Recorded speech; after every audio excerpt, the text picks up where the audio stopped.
చంద్రబాబు నాయుడు గారు గెలవకపోతే మీ state 25 years back వెళ్ళిపోయినట్టే, వెనక్కి వెళ్ళిపోయినట్టే అన్నారు. అన్నీ భయం వేసింది.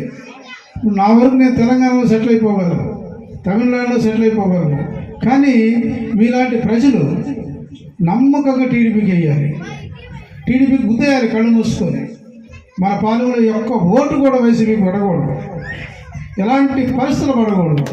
ఎందుకనంటే మేము కావ్య గారికి ఎందుకు సపోర్ట్ చేస్తున్నాం అనేది మీరు ఆలోచిస్తే, వారి దగ్గర మేము డబ్బు ఆశించి కాదు, లేదా ఇంకోటి ఆశించి కాదు. నా వరకు అయితే నేను ఒక మంచి వ్యక్తి కావ్య కృష్ణారెడ్డి గారు గెలిస్తే మనలాంటి పేద ప్రజలకి, మీలాంటి వారికి, మీ బిడ్డలకి మీకు ఒక రక్షణ ఉంటుంది.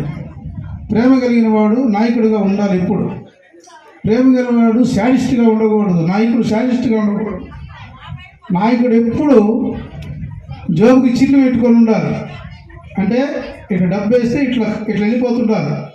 అట్లా ప్రతి ఒక్కరిని అలా ప్రేమించాలి. ప్రేమించాలనేది బైబిల్ చెప్తుంది. కులం లేదు, మతం లేదు, మనం అందరినీ ప్రేమించాలి. కాబట్టి అలాంటి గుణం కలిగిన వాడు కావ్య కృష్ణారెడ్డి గారు. అందుకని వారి కోసం నేను చేతనైన వరకు ఎంత ఇబ్బందులు వచ్చినా, ఎలాంటి తుఫాను వచ్చినా, సునామీ వచ్చినా ఇంచ దాటను. ఎందుకంటే మేము డిసైడ్ అయ్యాం.